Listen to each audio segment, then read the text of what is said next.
Hello बच्चों, welcome back to my YouTube channel maths plaza. तो बच्चों, आज मैं इस वीडियो में Bihar board class 10 social science model paper 3 के सब्जेक्टिव क्वेश्चन का सोल्यूशन कराने वाला हूँ। इस वीडियो में मैं लघु उत्तरीय प्रश्न का सोल्यूशन कराऊंगा, जो कि आपके एग्जाम में 2 नंबर का पूछा जाता है। यहाँ लिखेंगे हम लोग जैसे लघु उत्तरीय प्रश्न, जो भी सब्जेक्ट का सोल्यूशन कराया जाएगा वो होगा लघु उत्तरीय, शॉर्ट आंसर टाइप क्वेश्चन, लघु उत्तरीय प्रश्न। और लघु उत्तरीय पहला सब्जेक्ट जो लेंगे, ठीक है, सोशल साइंस में 5 सब्जेक्ट आते हैं। सबसे पहला सब्जेक्ट जो है उससे हम लोग देखेंगे जिस सब्जेक्ट का नाम है इतिहास। इतिहास यानी कि हिस्ट्री, इतिहास। इतिहास खंड से आप लोगों को कुल 6 प्रश्न पूछे जाते हैं, जिनमें से आपको किसी 3 प्रश्नों का उत्तर देना है। तो चलिए पहला प्रश्न देखते हैं इसमें से। तो पहला क्वेश्चन जो है वो दिया गया है, वियना कांग्रेस की 2 उपलब्धियां बताइए। वियना कांग्रेस की 2 उपलब्धियां बताइए। आप हमको वही कागज दे दीजिए, खाली कोई जरूरत नहीं है हमको, वो कागज से भी मेरा काम हो जाएगा। उपलब्धियां बताइएगा। हम आपके तो घर 1815 ईस्वी में जो वियना सम्मेलन हुआ था, उस वियना सम्मेलन की 2 उपलब्धियां बताइए। क्या क्या उपलब्धि के रूप में हमें हासिल हुआ, क्या क्या हमें प्राप्त हुआ। हाँ, तो याद करके यहाँ आंसर लिखेंगे, वियना कांग्रेस की वियना कांग्रेस की वियना कांग्रेस की 2 उपलब्धियां, वियना कांग्रेस की 2 उपलब्धियां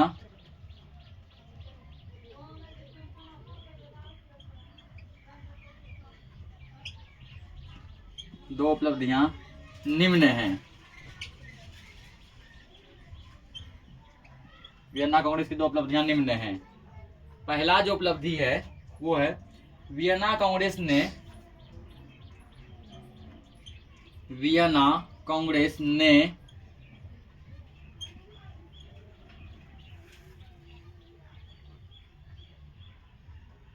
वियना कांग्रेस ने यूरोपीय कंसर्ट की स्थापना की। यूरोपीय कंसर्ट की स्थापना की।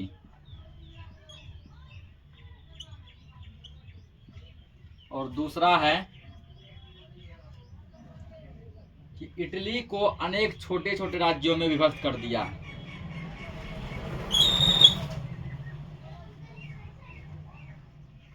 इटली को अनेक छोटे छोटे राज्यों में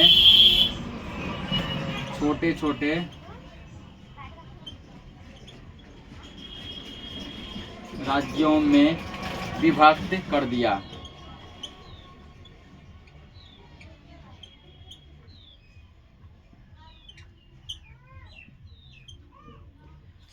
क्वेश्चन था कि वियना कांग्रेस की 2 उपलब्धियां बताइए। तो पहला उपलब्धि इसका है कि वियना कांग्रेस ने यूरोपीय कंसर्ट की स्थापना की।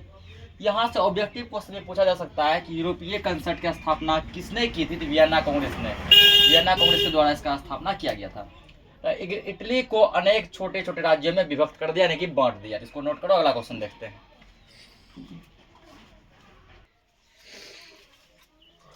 दूसरा नंबर क्वेश्चन है, औद्योगिक क्रांति के किन्हीं 2 नकारात्मक प्रभावों को बताएं।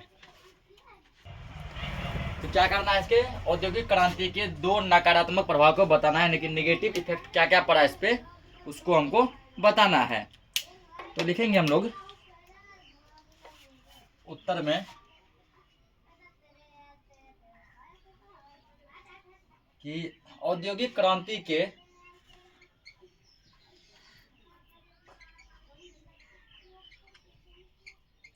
औद्योगिक क्रांति के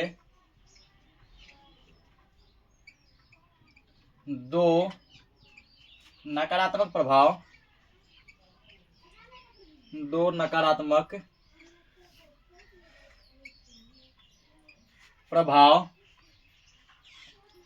निम्न है।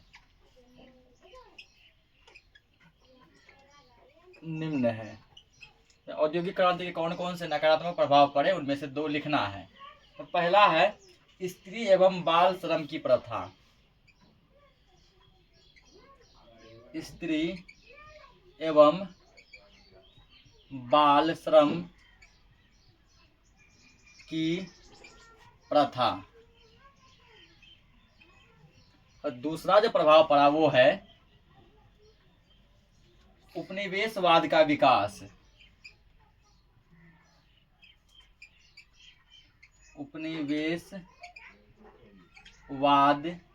उपनिवेशवाद का विकास।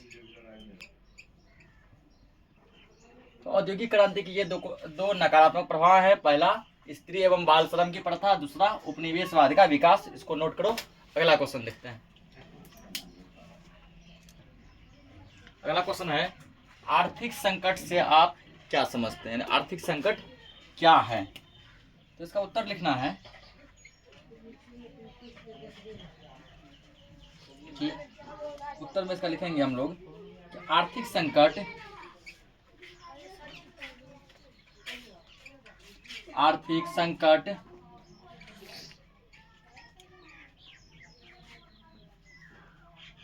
अर्थतंत्र में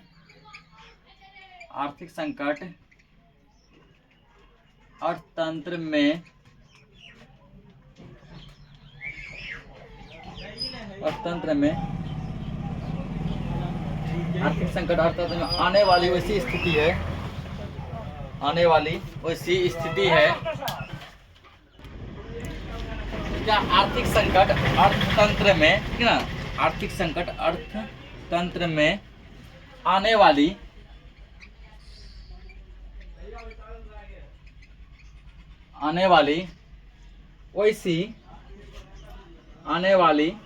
वैसी स्थिति से है,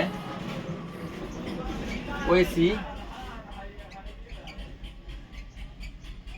स्थिति से है जब उसके तीनों आधार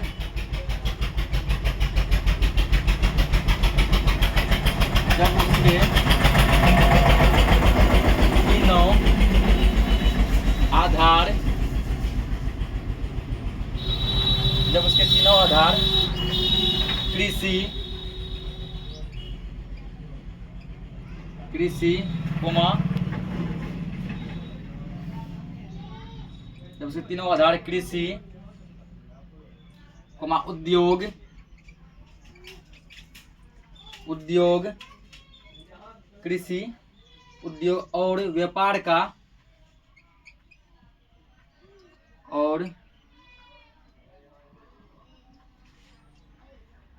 का विकास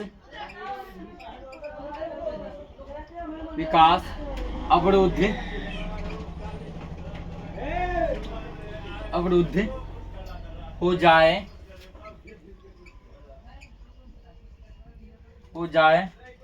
लाखों लोग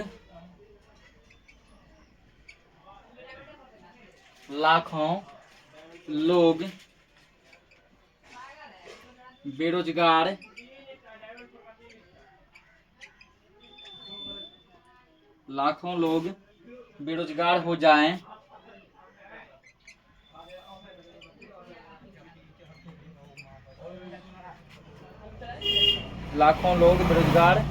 हो जाएं,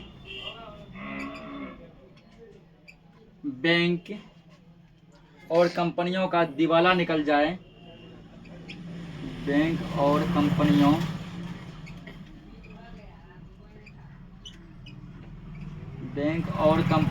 का दिवाला निकल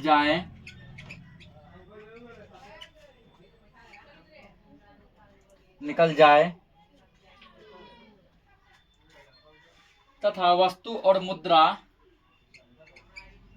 तथा वस्तु और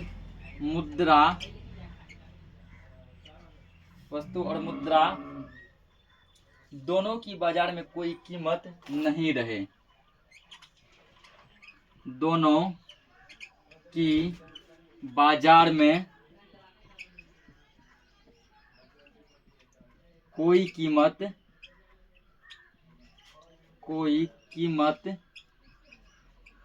नहीं रहे। क्वेश्चन क्या था? आर्थिक संकट से आप क्या समझते हैं? आर्थिक संकट क्या है? आर्थिक संकट अर्थतंत्र में आने वाली एक ऐसी स्थिति है जिसमें उसके तीन अंग कौन कौन है? कृषि, उद्योग और व्यापार। इन तीनों का विकास जो है वो अवरुद्ध हो जाए, कहने का मतलब हुआ कृषि, उद्योग और व्यापार सभी का विकास रुक जाए। लाखों लोग बेरोजगार हो जाए, मतलब लाखों लोगों का काम छिन जाए और वो बेरोजगार हो जाए। बैंक और कंपनी जो है क्या हो जाए? तो बैंक और कंपनी का दिवाला निकल जाए। कहने का मतलब हुआ कि बैंक और कंपनी कर्ज में डूब जाए। वस्तु और मुद्रा है, सामान का भी और रुपया पैसा का भी कोई वैल्यू नहीं रहे। तो इसी कंडीशन को हम लोग आर्थिक संकट कहते हैं। इसको नोट करो, अगला क्वेश्चन देखते हैं। 2 तारीख के आज महीना पूर्ण करो, आज 31 दिन भर गेलो। देखो यहाँ पे अगला क्वेश्चन है, भारत में बहुदलीय प्रणाली को क्यों अपनाया गया? ठीक ना, कि भारत में बहुदलीय प्रणाली यानी बहुत सारे प्रणाली को, बहुत अलग अलग दल वाले प्रणाली को क्यों अपनाया गया? तो उत्तर लिखेंगे, छोटी पार्टियों को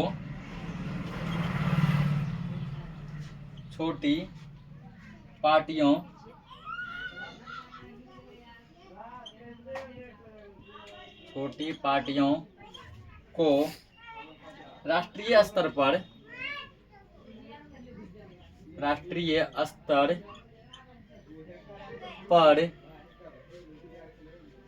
ये क्या है? ये क्वेश्चन जो है किस सेक्शन से है? राजनीति विज्ञान सेक्शन से है, ठीक ना। और इसमें टोटल 4 क्वेश्चन पूछे जाते हैं, जिनमें से किन्हीं 2 प्रश्नों का उत्तर देना है और ये पहला प्रश्न है।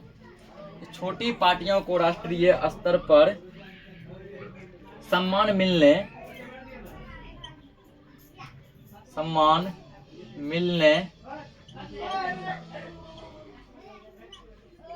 एवं अल्पसंख्यक वर्ग का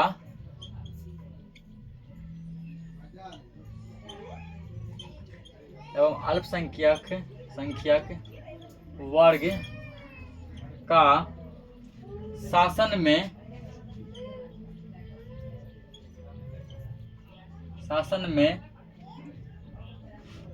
अल्पसंख्यक वर्ग का शासन में हिस्सेदारी मिलने के लिए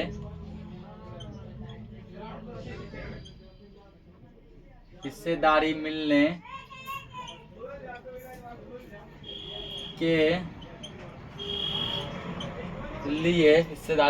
के लिए भारत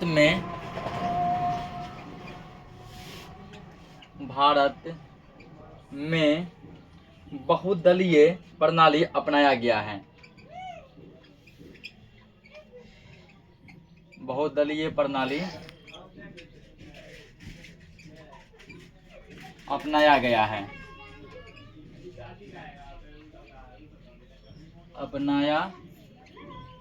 गया है। इस व्यवस्था में एक से अधिक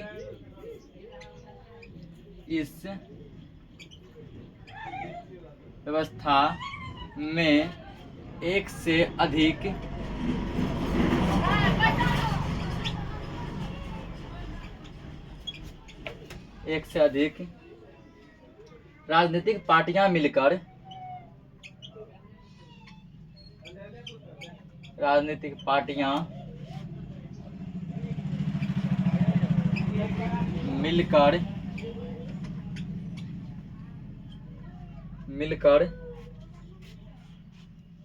सरकार चलाती है।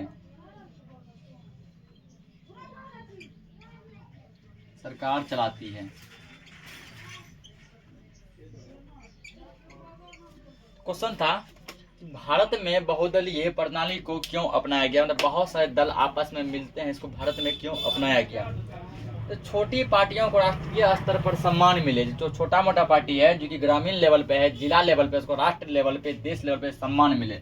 और अल्पसंख्यक वर्ग, यानी जिस वर्ग के लोगों की संख्या कम है उसको कहते हैं अल्पसंख्यक। अल्पसंख्यक वर्ग का शासन में हिस्सेदारी हो, इसके लिए भारत में बहुदलीय प्रणाली अपनाया गया। इस व्यवस्था में क्या करते हैं, एक से अधिक पार्टी, यानी कि 2-3 पार्टी आपस में मिलकर क्या करते हैं, तो अपना सरकार बनाते हैं और पूरी विधिवत व्यवस्था को चलाते हैं। इसको नोट करो, अगला क्वेश्चन देखते हैं। अगला क्वेश्चन वो दिया है, क्या शिक्षा का अभाव लोकतंत्र के लिए चुनौती है। इसका उत्तर लिखेंगे हाँ। हाँ, शिक्षा का अभाव लोकतंत्र के लिए चुनौती है। शिक्षा का अभाव लोकतंत्र के लिए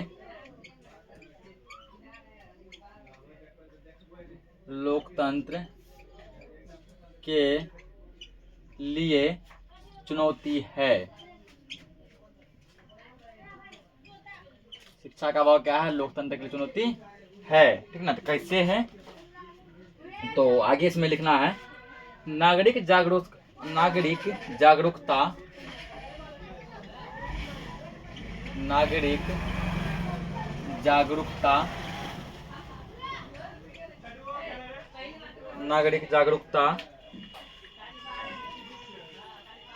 के अभाव में, नागरिक जागरूकता के अभाव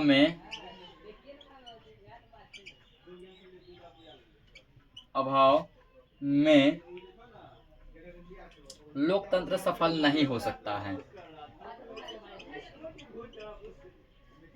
लोकतंत्र सफल नहीं हो सकता है,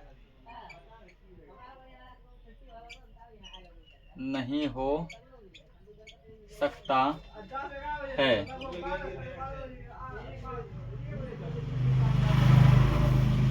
शिक्षा ही उसके भीतर, शिक्षा ही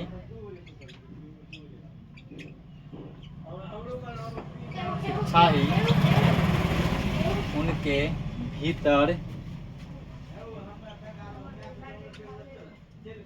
शिक्षा ही उनके भीतर जागरूकता पैदा कर सकती है।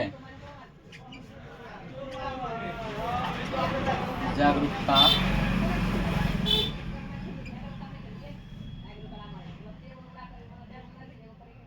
शिक्षा ही उनके भीतर जागरूकता पैदा कर सकती है,